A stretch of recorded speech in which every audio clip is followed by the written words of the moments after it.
the next game we want to present to you is Warriors Legends of Troy, which is a brand new game in the Warriors series created by our development team in Canada. It's a much more violent, gritty take on the Warriors game than you'll have seen before.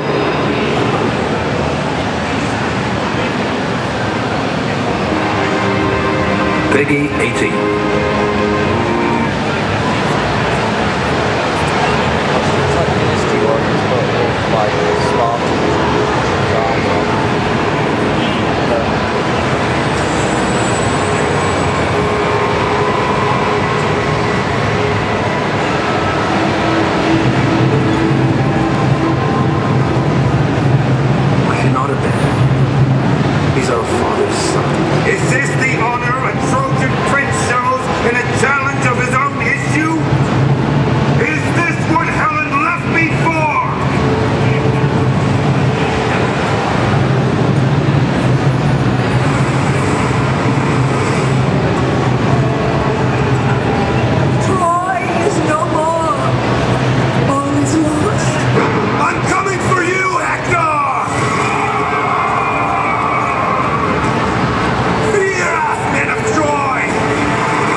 Okay, so with Warriors Legends of Troy, obviously it's set within a sweeping large battle between the Trojans and the Greeks.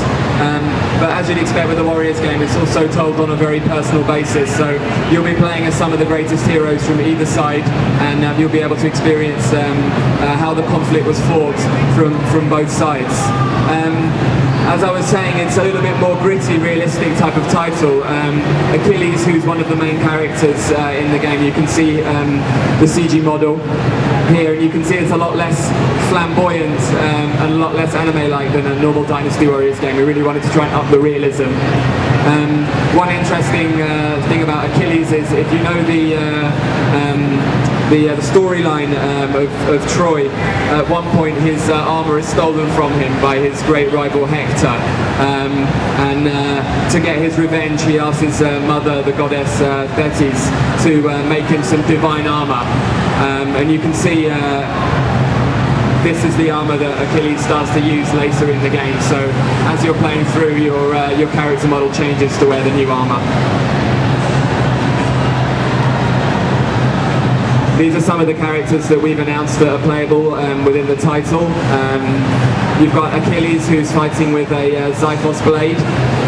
Odysseus, who uses a smaller version of that sword, as well as throwing knives. We've got Hector with a long coppice sword. We've got Paris, who uses a short sword as well as a bow to attack at range. And we've got Penthesilea, who uses a Labris battle axe. So there's quite a lot of variety of characters in there, and there's also characters that we haven't announced yet that we'll be seeing soon as we come towards the release of the game. Okay, so let's kick over to the PS3.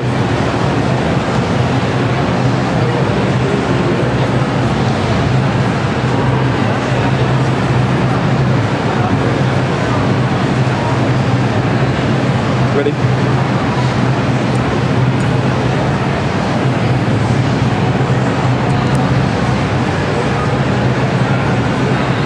Okay, so the level we're going to show you is a level where you're using Hector. It's called Breach, and the final boss is a Cyclops. Obviously there's a lot of influence of the gods over that war, so they do lend themselves into the game in terms of the boss battles. This is actually the first time this level has ever been shown to the public.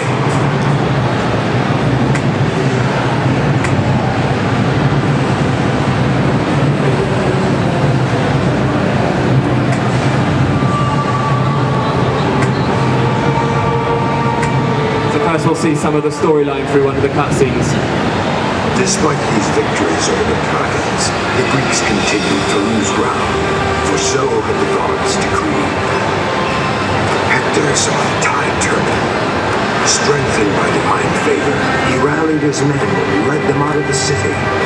It was time to stop defending Troy's mighty walls, and instead attack the Greeks, cowering behind their wooden ramparts.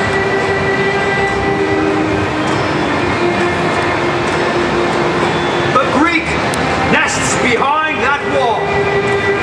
It's time to crush that nest and push them back into the sea from whence they came. Allies and men of Troy, I swear to you that by the time the sun hits its peak today, that wall shall crumble!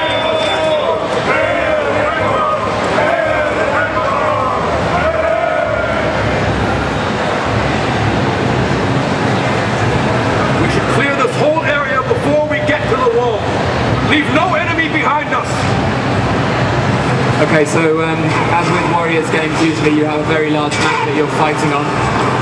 First, Tom has to fight his way through these enemies and into a wall.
Sorry about that.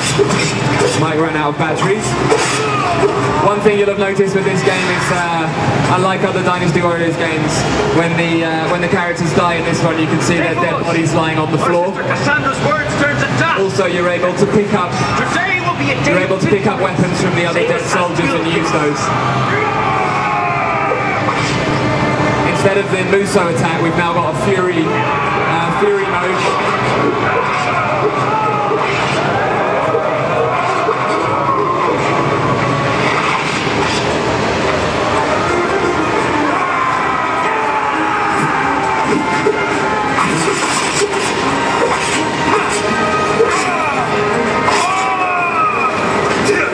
Notice when you've knocked your enemy's shields away, or when you're behind them, or whenever they're vulnerable, you're able to kill them in a single strike using the triangle button, and there's a variety of instant kills for each character. One thing that's different in terms of the control system in this compared to Dynasty Warriors games is in this one you